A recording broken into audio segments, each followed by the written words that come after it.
بسم اللہ الرحمن الرحیم۔ ناظرین، آج کا 5واں اور آخری ولاگ آپ کی خدمت میں پیش کرنے کو جا رہے ہیں۔ پیج وہی چاہ رہا ہے 407 یعنی 407 ولاگ نمبر 5۔ ناظرین، قرآن کریم کا ترجمہ، تشریح اور تفسیر آپ کے سامنے پیش کر رہے ہیں۔ کتاب کا نام ہے معارف القرآن، جلد اول، سورۃ الفاتح سے لے کر سورۃ البقرہ، پارہ اول تا پارہ تیسرا، رکوع 8واں۔ رائٹر اس کتاب کے مفتی اعظم پاکستان حضرت مولانا مفتی محمد شفیع صاحب رحمۃ اللہ علیہ عثمانی۔ بسم اللہ الرحمن الرحیم۔ الحمدللہ وکفی وسلام علی عبادہ الذین اصطفی۔ قال النبی صلی اللہ علیہ وسلم خیرکم من تعلم القرآن وعلمہ۔ بہترین لوگ وہ ہیں جو خود بھی قرآن پڑھیں، دوسروں کو پڑھائیں، سکھائیں اور لکھائیں۔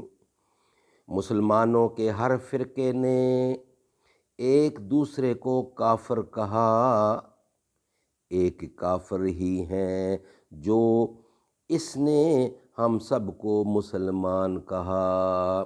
ہمیں کم بخت احساس خودی اس در پہ لے بیٹھا، ہم اٹھے جاتے تو وہ پردہ بھی اٹھ جاتا جو حائل تھا۔ ویلاگ نمبر 5 یعنی آج کا آخری ویلاگ، صفحہ 407 یعنی 407۔ اسی طرح آسمان سے پانی کو قطرہ قطرہ کر کے اسی طرح نازل کرنا کہ اس سے کسی چیز کو نقصان نہ پہنچے۔ اگر سیلاب کی طرح آتا تو کوئی آدمی، جانور اور سامان کچھ نہ رہتا۔ پھر پانی برسنے کے بعد اس کا زمین پر محفوظ رکھنا انسان کے بس کا نہیں۔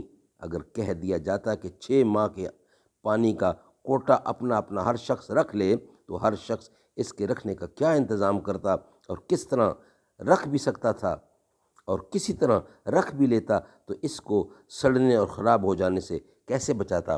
قدرت نے یہ سب انتظامات خود فرما دیے۔ سبحان اللہ۔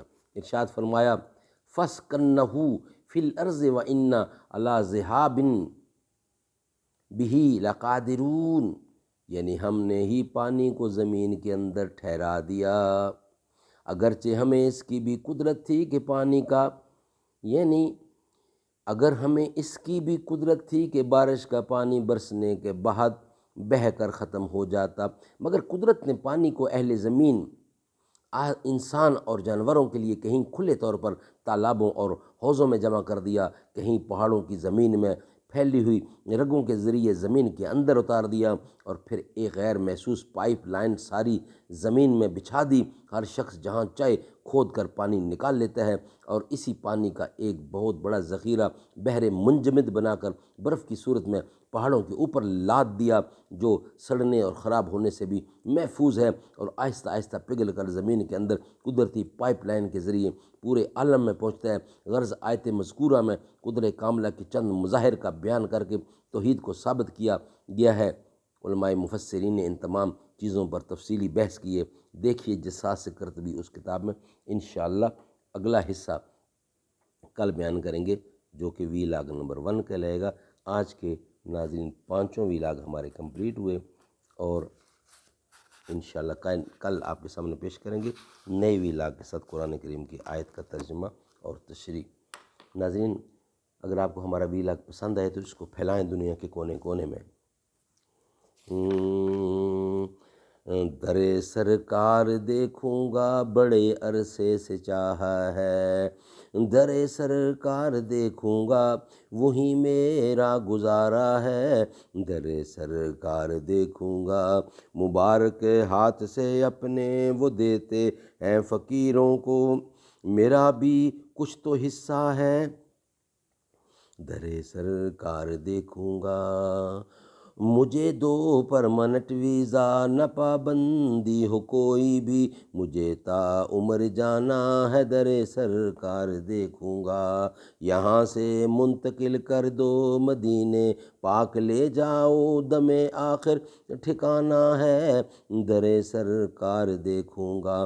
ہوائیں رحمتوں کی ہیں، فضائیں جنتوں کی ہیں، چلو کیسا نظارہ ہے، در سرکار دیکھوں گا۔ پے شیخین بلوا لو، پے حسنین بلوا لو، مجھے چوکھٹ پہ آنا ہے در سرکار دیکھوں گا، وہی دہلیز آقا ہے، ماں حاصل ہے زندگانی کی، کسی بھی طور جانا ہے در سرکار دیکھوں گا، بڑے عرصے سے چاہا ہے، بڑے عرصے سے چاہا ہے در سرکار دیکھوں گا۔